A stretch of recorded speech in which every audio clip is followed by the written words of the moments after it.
Hi guys, it's Kelly here and I'm back with another video. Today's video is featuring the Clear Stamp and Die Club Kit from Spellbinders.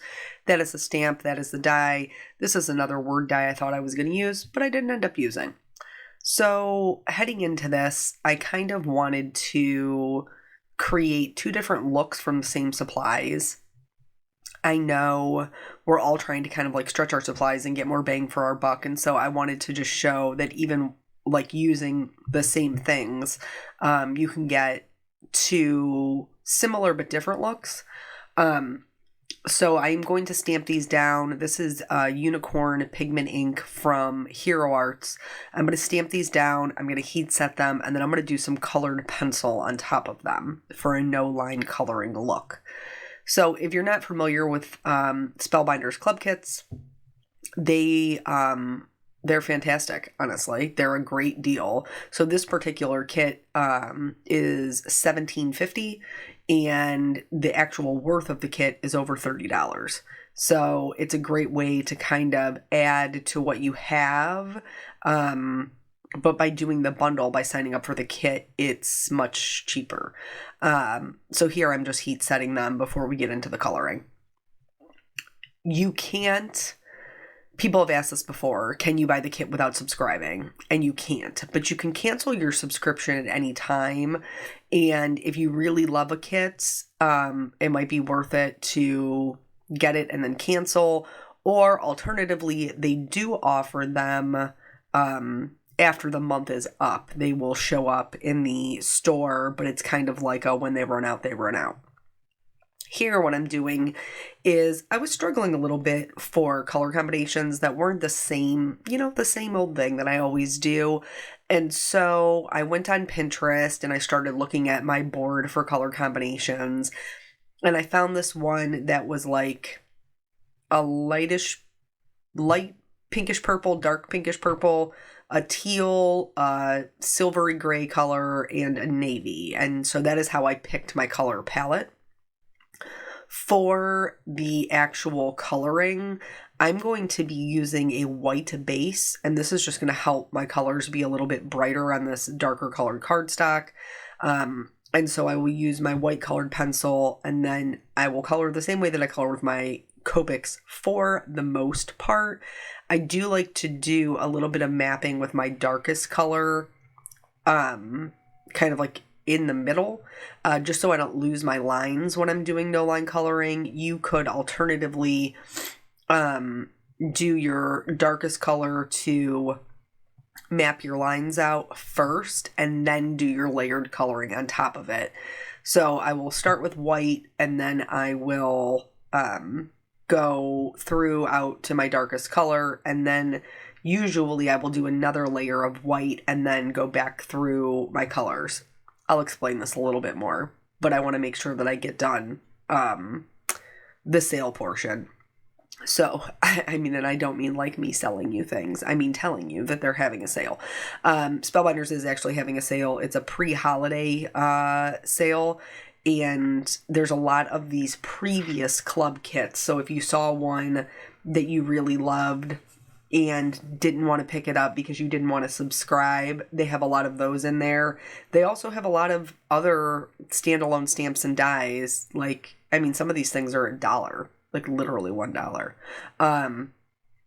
And so it's a good one to check out. So I will link the club kits. I will link the pre-holiday sale down below if you're interested in those.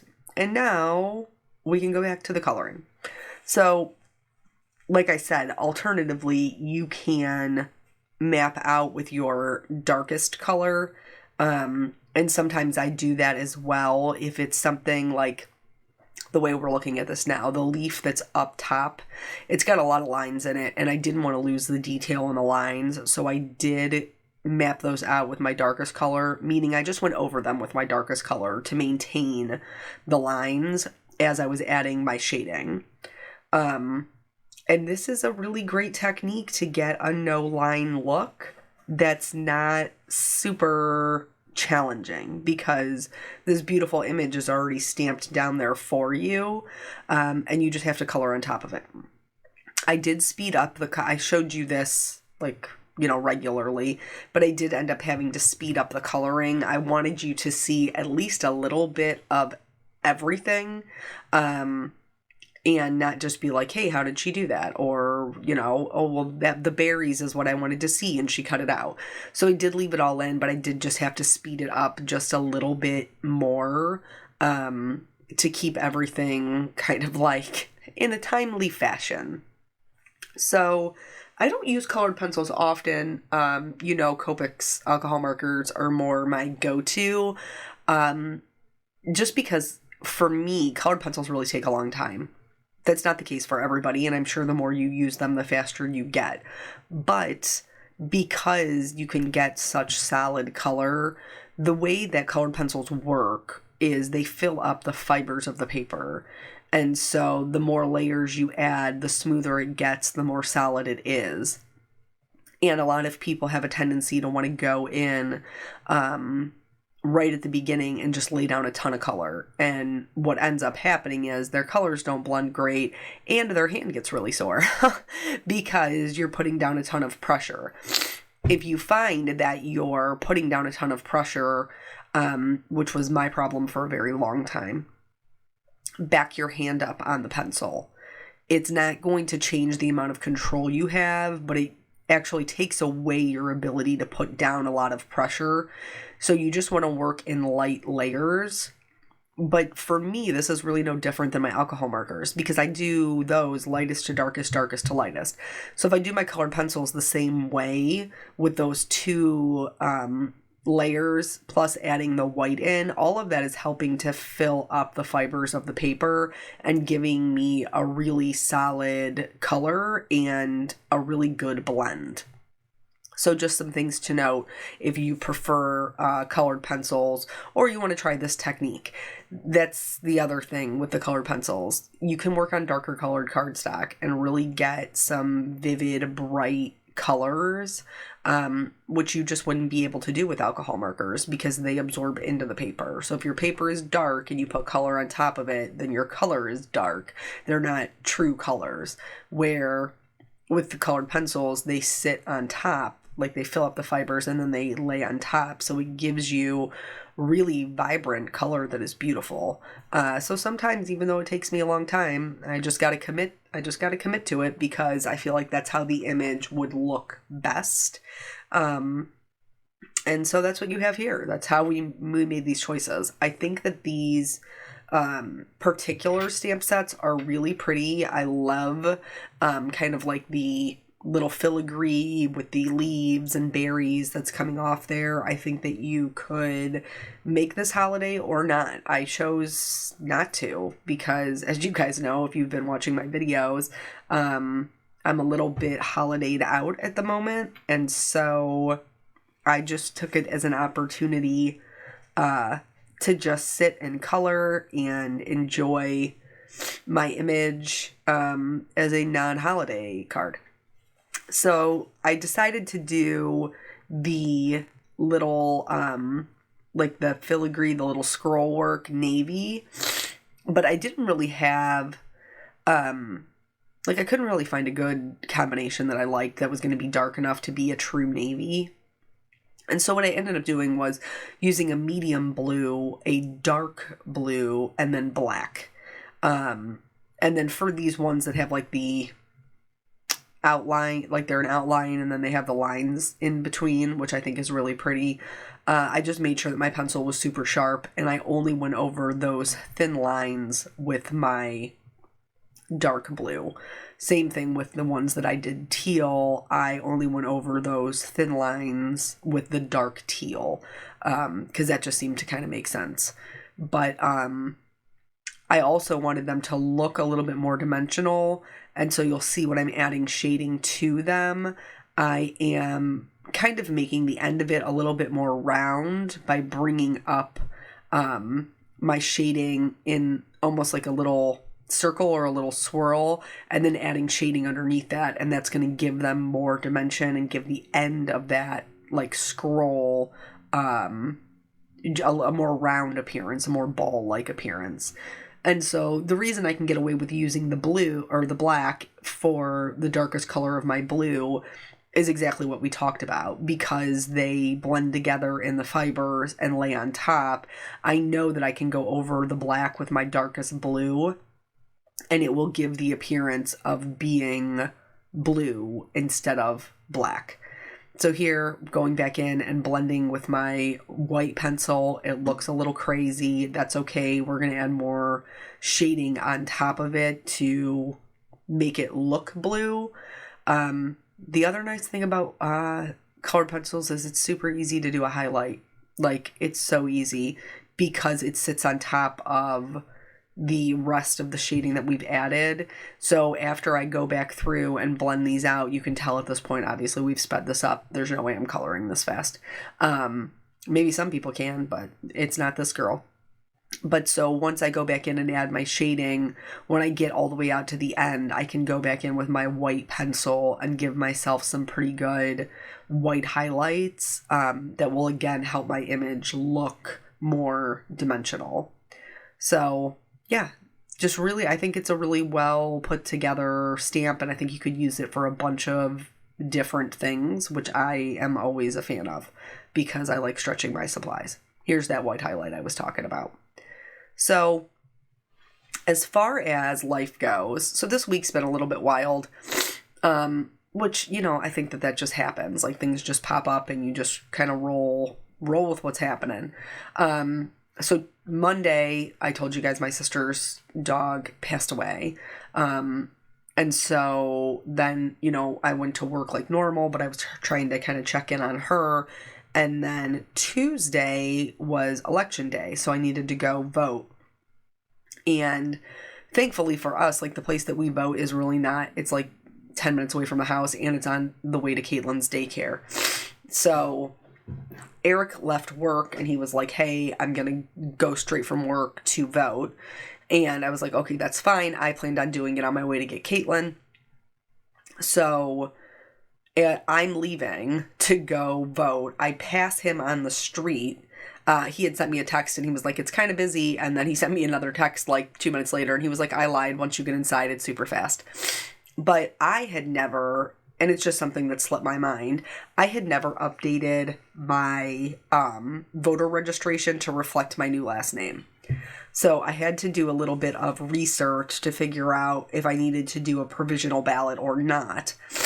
And turns out I did not have to. I just had to bring my marriage license with me to show my name change. So we dug that out of the fireproof safe so that I could bring it with me. And so he texted me as I was passing him, and he was like, I'll go home, switch cars, and I'll go get Caitlin. And I was like, that's silly. Like, I'm going to go vote and then I will get her. So that way, he had gotten up super early. They had some things going on at work he had to go in early for Monday and Tuesday. So I was like, just go home and catch like a 20-minute nap. Because, you know, as a parent, that's pretty much how you're surviving life. So he went home to nap. I went to vote and then go pick up Caitlin. So I get in there and he was right. Once you got inside, it was super fast. I explained to them my situation, give them my marriage certificate, give them my driver's license, and no issues. Like, they were like, here's the name of, change of name form. I had to think about how I wanted to say it. So all the things went together and made sense. And they're like, just drop this off, at this table, after you're done voting. And I was like, okay. So I take my little ticket and, you know, they're all automated now. So I feed them in there. I vote for all the peoples that I'm voting for and on all, you know, the state issues. And then it kicks my ballot out, like it prints it, but it's like stuck. And then the screen flashes unreadable. So I was like, okay. Underneath the unreadable, it says to get a poll worker. So, like, God bless these people who volunteer their time to do the poll workings. Like, God love them. Because I'm sure not everybody is the nicest person coming in the door, especially if you have a situation where something should not be as it is. And so she comes over and she was like, well, let's take it over to, you know, the ballot box and see if it'll read it. So we take it over there. It will not read it. So in the meantime, while they're trying to figure out what they're going to do with me, I'm filling out my form. And then there's a lady who they're like, okay, they're going to have to reissue your ballot. And so just wait here. And then when they're done with her, they'll reissue your ballot. So there's a lady next to me who they can't find her in the computer. And she was like, well, I got married and like maybe that's the problem. So they find her under her maiden name. And she was like, but this isn't a new name change. Like I've been married for years and I've voted since I changed my name. So not really sure what happened there, but apparently I used the last change of name form and they had sent somebody to go get more, but now she's kind of in limbo. I felt bad for her. So they ended up being able to work out whatever she was, how she was going to vote and then get me reissued. So then I voted again. And this time everything went fine. But as I was finishing up, I looked up and there's this woman at the table and I hear her and she was like, well, where should I, are there any open? And they're like, oh, there's this one or that one. And I looked over and I was like, you can just have mine, Mom. Like I ran into my mother at the voting place. She was voting on her way to bowling. And I was like, love you. See you later. Gotta go get Caitlin.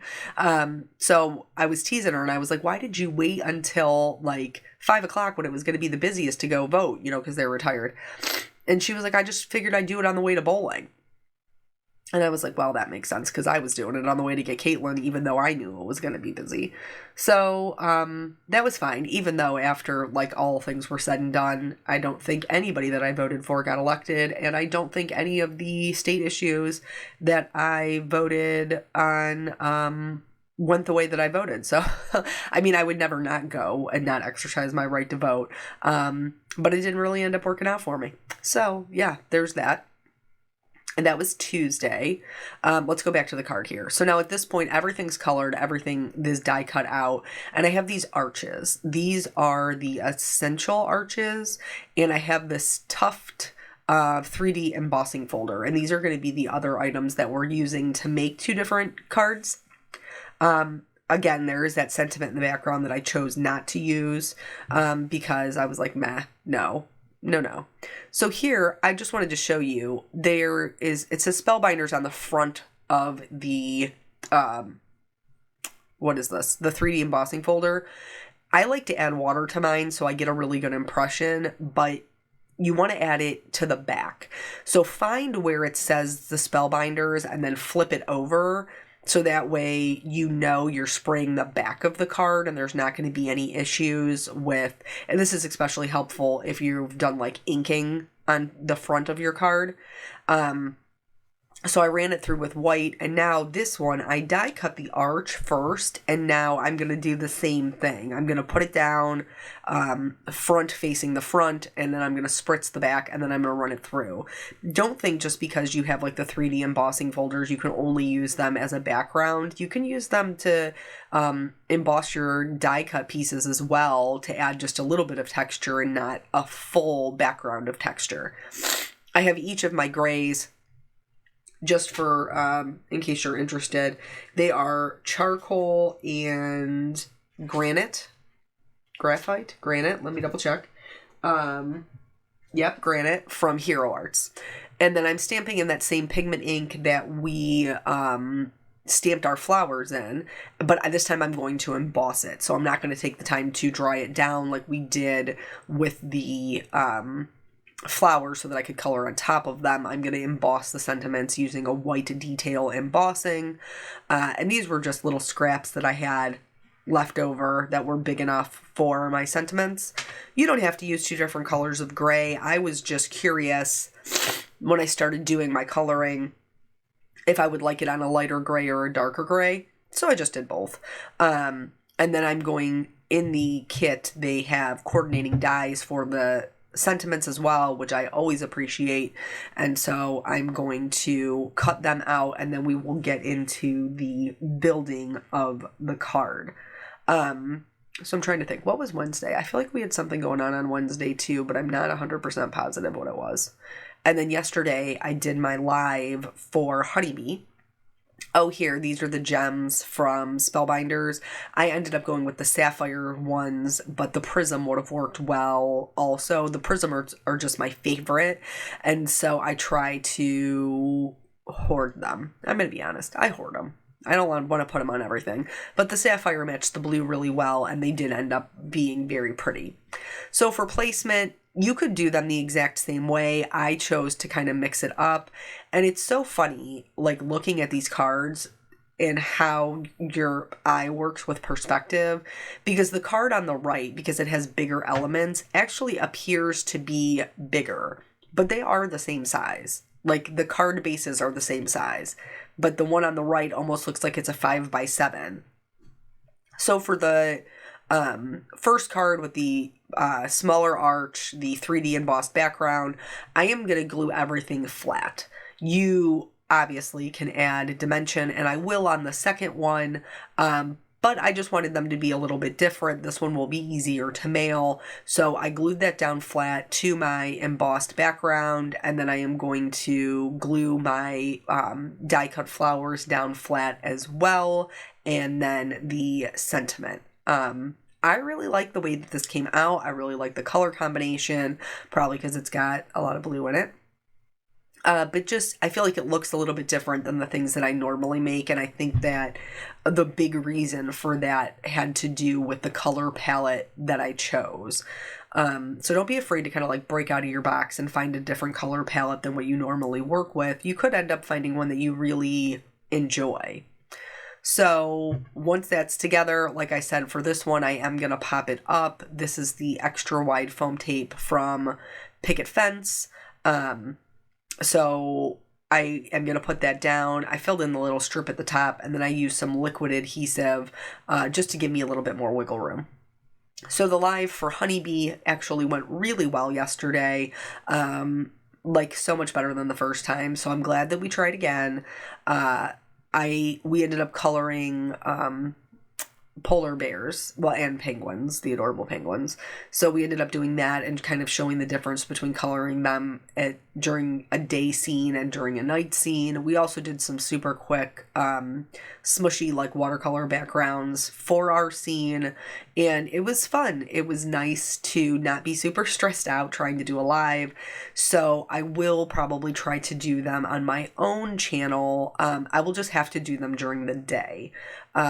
I have a little bit of wiggle room with it's during the day in the morning or during the day more toward the afternoon, evening. So you'll have to let me know what works for you. I am in Eastern, the Eastern time zone. So 3 o'clock for me or 11 o'clock for me is obviously going to be different for you. So you may want to double check that. So for this card, I decided to kind of stack them on top of each other and make them look more like they were one image. And then I played around with where I was going to put the sentiment and whether or not I was going to put it at the bottom or the top. But the top felt like it needed a little bit of something to fill it in. And so I chose to put my sentiment up there. And then we're going to use the gems, per usual, to lead the eye and fill in those gaps. I did add some shimmer on top. The pencils I used are Prismacolor, so they are wax-based. So you do need to give your glitter a little minute to dry because it's sitting on top of what is now a non-porous surface. I'm going back in and adding the details that were in the stamp set to begin with, and then a couple of little extra highlights with my white gel pen. For me, this is really what takes the card kind of up a notch, is adding back in those little dot details. But you guys know I'm a big fan of the white gel pen, and I use it pretty liberally in almost all of my card designs. I just think it makes it look extra special, you know?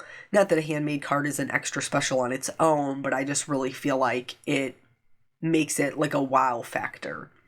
So now we're going to put in those gems. Like I said, I chose the sapphire ones.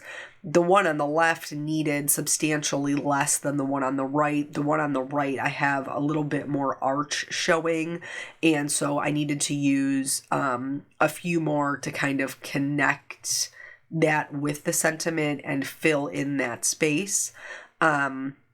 But then, like, this is the last step. So I really think that they look similar but different, and we use the same supplies, we just use them differently, and so that way we can stretch our supplies and get two different looks. So I hope that you will head over and check out the kits and the sale. I will be checking out the sale, I'll tell you that. And I will link them below, and then that's it. So thank you guys so much for your time. I appreciate you, and I will catch you on the next video. Bye.